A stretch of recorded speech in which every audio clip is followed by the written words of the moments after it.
इसी दौरान 1939 में क्या हुआ था, सेकेंड वर्ल्ड वॉर स्टार्ट हो गया था। तो सेकेंड वर्ल्ड वॉर स्टार्ट होने के बाद परिस्थितियां ऐसी आई कि प्रांतों के अंदर प्रांतीय स्वायत्ता की ये जो व्यवस्था थी वो पूरी तरह से डगमगा गई। तो हम लोग कह सकते हैं कि प्रांतों के अंदर ये जो नया एक्सपेरिमेंट 1935 के अधिनियम ने किया वो पूरी तरह से फेल हुआ। तो फेल होने के पीछे के रीजंस अलग अलग हैं, लेकिन पहले हम उसके बारे में थोड़ी सी बैकग्राउंड देख लेते हैं, फिर हम उन रीजंस की चर्चा करेंगे कि क्यों उन प्रांतीय स्वायत्ता की व्यवस्था फेल हुई।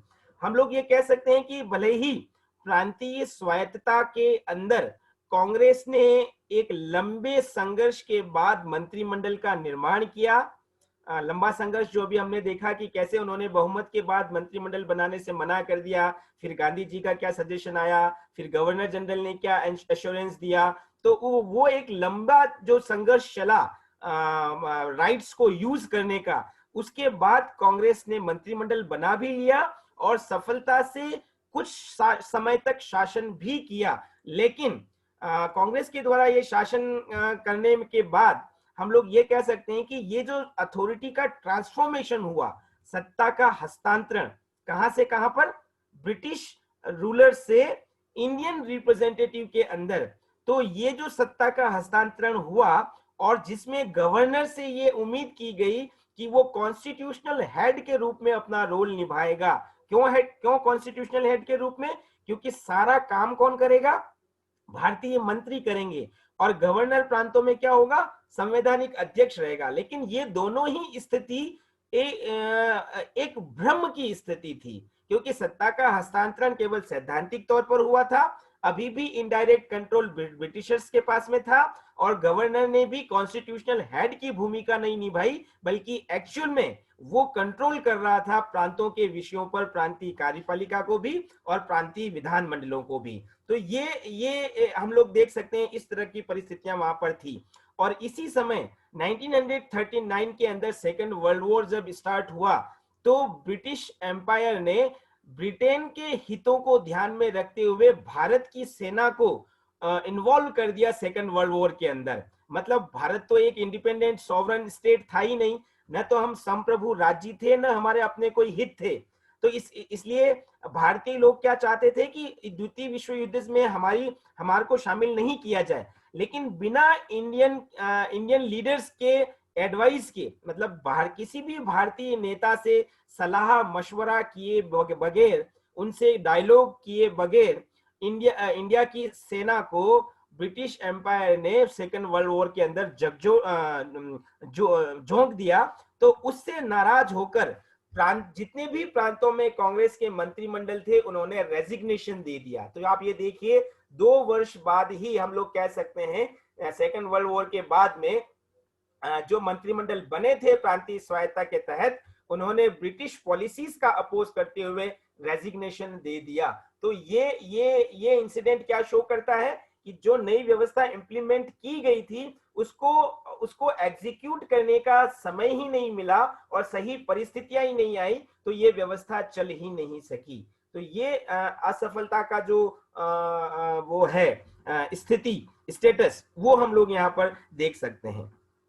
क्यों असफल, इसको प्रांतीय स्वायत्ता को क्यों असफल कहा जाता है, इसके पीछे क्योंकि कुछ समय तक तो ये व्यवस्था एग्जिस्ट रही। 1937 के इलेक्शन के बाद जब तक कांग्रेस मंत्रिमंडल ने रेजिग्नेशन नहीं दिया तब तक, और उसके बाद भी कुछ प्रांतों में जहां पर कांग्रेस की मेजोरिटी नहीं थी, वहां पर प्रांतीय स्वायत्ता बनी रही, लेकिन वो उतनी इफेक्टिव नहीं रही।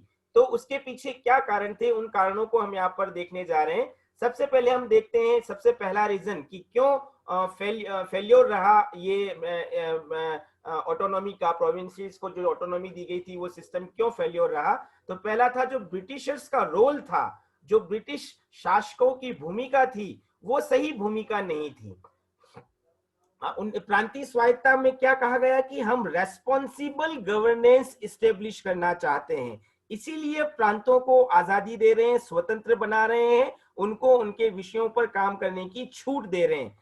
लेकिन जब निरंकुश ब्रिटिश शासकों की जो निरंकुश भूमिका थी, उससे ये जो उनका गोल था प्रांतीय स्वायत्ता को स्थापित करने का, वो गोल असफल हुआ। क्यों हुआ? क्योंकि प्रांतों में एक्सटर्नल इंटरवेंशन था गवर्नर जनरल का। गवर्नर जनरल गवर्नर के माध्यम से बार बार प्रांतों के विषयों में हस्तक्षेप कर रहा था और अपना कंट्रोल स्थापित कर रहा था। तो एक्सटर्नल इंटरवेंशन किसका था? बाह्य हस्तक्षेप गवर्नर जनरल का गवर्नर के माध्यम से। और जो इंटरनल हस्तक्षेप था, वो इंटरनल हस्तक्षेप हम बता सकते हैं गवर्नर का था।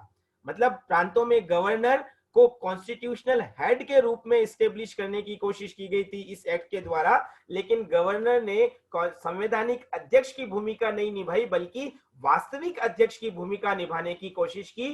क्योंकि गवर्नर को एक तरह से ब्रिटिश एम्पायर का एजेंट के रूप तौर पर वहां पर इस्टेब्लिश किया गया। मैंने शुरू में ही कहा था कि प्रांतीय स्वायत्ता को देने के पीछे एक बैकग्राउंड के अंदर जो उद्देश्य था वो ये कि लोगों को तो संतुष्ट करो ही, इंडियंस को तो से असंतुष्ट करो ही, लेकिन साथ ही साथ ब्रिटिश साम्राज्य के हितों की भी रक्षा होनी चाहिए। तो वो कब होगी? जब ब्रिटिश जो शासक हैं उनके पास पर्याप्त शक्तियां होगी। तो कहने को तो 1935 के अधिनियम ने गवर्नर्स को कॉन्स्टिट्यूशनल हेड बनाया गया था, लेकिन वास्तव में वो ब्रिटिश साम्राज्य के एजेंट के रूप में काम कर रहे थे, और इसीलिए उन्होंने प्रांतीय कार्यपालिका और प्रांतीय विधानमंडल के ऊपर बराबर नियंत्रण रखने का काम किया। तो ये पहला हम रोल बता सकते हैं कि जो ब्रिटिशर्स का रोल था इंटरनल और एक्सटर्नल अफेयर्स के मामले में, वो रोल इफेक्टिव नहीं होने के कारण, इंडियंस के पॉइंट ऑफ व्यू से इफेक्टिव नहीं होने के कारण ये प्रांतीय स्वायत्ता असफल रही। दूसरी बात हम लोग यहाँ पर एक नए एंगल से देखते हैं। प्रांतों के अंदर जो गवर्नर को पावर्स दिए गए थे, उन पावर्स के कारण भी ये प्रांतीय स्वायत्तता असफल रही। गवर्नर्स को एक्सट्रीम लेवल के पावर्स दिए गए। अब यहां पर देखना, ये पावर्स किस रूप में दिए गए। हालांकि प्रांतीय सूची के सभी विषय पर काम करने का अधिकार किसको था? प्रांतीय सरकारों और प्रांतीय विधानमंडलों को था। लेकिन इस एक्ट के अंदर दो बातें कही गई। पहली बात, गवर्नर को स्वविवेकी शक्तियां होगी, यानी कि वो खुद डिसाइड कर सकता है कि उसे किस परिस्थिति में क्या निर्णय लेने हैं। और दूसरा, एक और वर्ड यूज किया गया, स्पेशल रेस्पॉन्सिबिलिटी, विशेष दायित्व। यानी कि गवर्नर को इन दो शब्दों के माध्यम से, स्वविवेकी शक्ति और विशेष दायित्व के माध्यम से, एक्सट्रीम लेवल का पावर्स मिल गया था, क्योंकि उसे खुद डिसाइड करना था कि स्पेशल सर्कमस्टांसेस क्या हैं और कैसे उनको टेकल करना है। स्वविवेक का प्रयोग वो कब करेगा, कितना करेगा, क्यों करेगा, उसका जस्टिफिकेशन भी उसको नहीं देना होगा। ये सब उसके हाथ में होता था। तो कहने का मतलब, गवर्नर की जो पावर्स थी वो एक्सट्रीम लेवल्स की पावर्स थी। और एक और बात कि इस एक्ट के अंदर ये कहा गया कि ब्रिटिश एम्पायर ये चाहता है कि पूरे प्रांत के अंदर एक लॉ एंड ऑर्डर मेंटेन रहे। तो लॉ एंड ऑर्डर मेंटेन करने के नाम पर भी गवर्नर को एक्सट्रीम पावर्स दी गई। और ऐसे में होता क्या था कि जितने भी जो नेशनलिस्ट मूवमेंट्स चल रहे थे, जो फ्रीडम फाइटर्स थे, उनको कंट्रोल करने का काम गवर्नर के द्वारा किया गया। और यहाँ पर हम एक और चीज ऐड कर सकते हैं कि गवर्नर को यह भी राइट था कि जो माइनॉरिटी के इंटरेस्ट है, यहाँ माइनॉरिटी का मतलब हम क्या कर रहे बता रहे हैं, जो अलग अलग क्लास थे सोसाइटी के, उनके इंटरेस्ट क्या होंगे उसको लेकर प्रांतों के विधानमंडल काम कर रहे थे। लेकिन उस पर भी फाइनल डिसीजन देने का काम कौन कर रहा था? गवर्नर कर रहा था। क्योंकि उसके पास ये अधिकार था कि वो विशेष दायित्व के तहत ये तय करे कि हर वर्ग को हर वर्ग के हितों की पूर्ति की जा सके, उन्हें संतुष्ट किया जा सके। तो इस रूप में हम कह सकते हैं कि गवर्नर के पास जो शक्तियां थी 1935 के अधिनियम में, वो इनडायरेक्टली इतनी शक्तियां थी कि गवर्नर जो था इतना शक्तिशाली पहले कभी नहीं था जितना कि 1935 के अधिनियम में हुआ। मतलब प्रांतीय स्वायत्तता के बावजूद, प्रांतों को अधिकार देने के बावजूद, ये जो इनडायरेक्ट प्रोविजन किए गए गवर्नर को लेकर, उन्होंने गवर्नर को बहुत ज्यादा पावरफुल बना लिया। तीसरी बात हम करते हैं, वित्तीय और विधायी क्षेत्र के अंदर भी जो प्रांतों को अधिकार दिए गए थे, उसमें विधानमंडल दुर्बल थे। कैसे थे? विधायी क्षेत्र, यानी कि जब हम लेजिस्लेशन के बारे में बात करते हैं तो हम कह सकते हैं कि गवर्नर को अनलिमिटेड राइट्स थे। वो किसी भी विधेयक पर या किसी भी कानून पर हस्ताक्षर करने से मना कर सकता था, उनको संशोधित कर सकता था या उनको रिजेक्ट कर सकता था, या किसी विषय पर विधानमंडलों को कानून बनाने से रोक कर ये कह सकता था कि ये गवर्नर जनरल के लिए हम इस सब्जेक्ट्स को छोड़ देते हैं। तो एक प्रकार से गवर्नर के पास विधायी क्षेत्र में अनलिमिटेड पावर्स थे। गवर्नर को स्वविवेकी शक्ति का भी प्रयोग करने का अधिकार था। वो स्वविवेक के नाम पर ये देख सकता था कि किस कानून को किस तरह से ब्रिटिश इंटरेस्ट में फोल्ड किया जा सकता है। गवर्नर के पास ऑर्डिनेंस अध्यादेश जारी करने की भी शक्ति थी। अगर किसी विषय पर वो काम करना चाहता है जो कि इंडियंस नहीं चाहते थे, तो गवर्नर खुद ऑर्डिनेंस लाकर उस विषय पर काम कर सकता था। ऐसे में विधानमंडलों की शक्तियां कोई महत्वपूर्ण नहीं रही।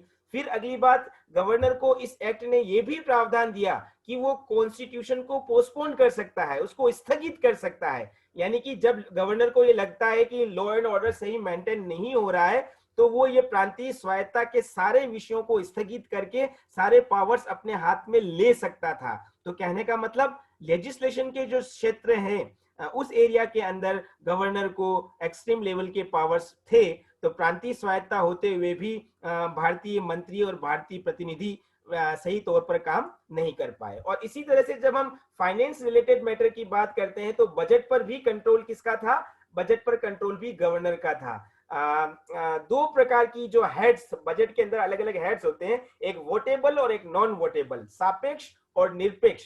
वोटेबल का मतलब जिस हेड के ऊपर जनप्रतिनिधि जो है वो मतदान कर सकते करके अपनी राय व्यक्त कर सकते थे, और जो नॉन वोटेबल हेड्स रखे गए उस पर भारतीय मंत्रियों को या भारतीय प्रतिनिधियों को अपनी राय रखने का अधिकार नहीं था। गवर्नर ने जो प्रोविजन कर दिया वो फाइनल प्रोविजन होता था। तो ये भी एक वित्तीय क्षेत्र में भारतीयों को पंगु बनाया गया, कमजोर बनाया गया। जितने भी जो धन विधेयक थे, धन विधेयक मतलब जो पैसे से रिलेटेड विधेयक थे, उन विधेयकों को विधानमंडलों में प्रस्तुत करने से पहले गवर्नर की परमिशन लेनी पड़ती थी। यहाँ तक कि जो मिनिस्टर्स थे जिनके पास अपने अपने पोर्टफोलियो या विभाग थे, उनको अपने विभाग की योजनाओं को क्रियान्वित करने के लिए जो पैसा चाहिए उसके लिए भी उनको गवर्नर पर डिपेंड रहना पड़ता था। तो कहने का मतलब सब्जेक्ट्स तो दिए गए थे, लेकिन उन सब्जेक्ट्स को एग्जीक्यूट या इंप्लीमेंट करने का पावर्स इंडियंस के पास नहीं था। तो जो वित्तीय क्षेत्र था और जो विधायी क्षेत्र था, उसमें भारतीयों को जो दुर्बलता, जो वीकनेस इसके अंदर रखी, वो भी प्रांतीय स्वायत्ता की असफलता का एक कारण बता सकते हैं। फिर नेक्स्ट अगला एक रीजन हम बता सकते हैं सिविल सर्वेंट, या जिनको हम ब्यूरोक्रेट्स कह सकते हैं। ब्यूरोक्रेट्स ज्यादातर कौन थे? जो हायर पोस्ट पे थे वो सब यूरोपियन लोग थे, ब्रिटिशर्स थे, और उनके अंदर भी वही माइंडसेट था। उनकी मानसिकता भी ब्रिटिश एम्पायर को संतुष्ट करने की थी। इसीलिए उन्होंने भारतीय मंत्रियों के साथ उतना प्रॉपर कोऑपरेशन नहीं किया जितना कि होना चाहिए था। उनकी हमेशा उन्होंने उपेक्षा की, क्योंकि उनके ऊपर नियंत्रण किसका था? गवर्नर का था। उनको संरक्षण किसका मिला हुआ था? गवर्नर का मिला हुआ था।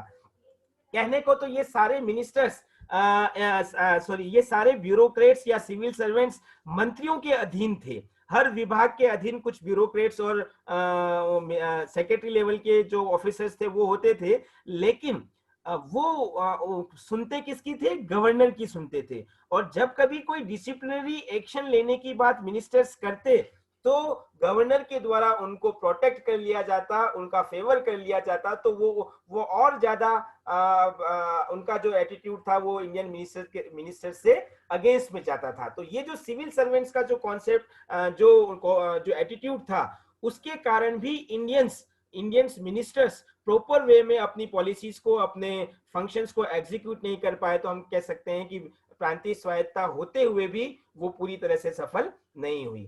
फिर अगले कुछ बातें हम लोग यहाँ पर और बता सकते हैं। पहला, जो कम्युनल बेस पर जो इलेक्शन प्रोसेस तय किया गया था, वो 1935 के अधिनियम ने प्रांतों में जो सांप्रदायिक निर्वाचन प्रणाली को इंट्रोड्यूस किया था या उसको एक्सपांड किया था, उसके कारण भारतीयों में एकता और शांति की व्यवस्था को स्थापित करना कठिन हुआ। शासन चलाने के लिए जरूरी क्या था? हर क्लास के बीच में, सोसाइटी के हर क्लास के बीच में कोऑपरेशन होना जरूरी है।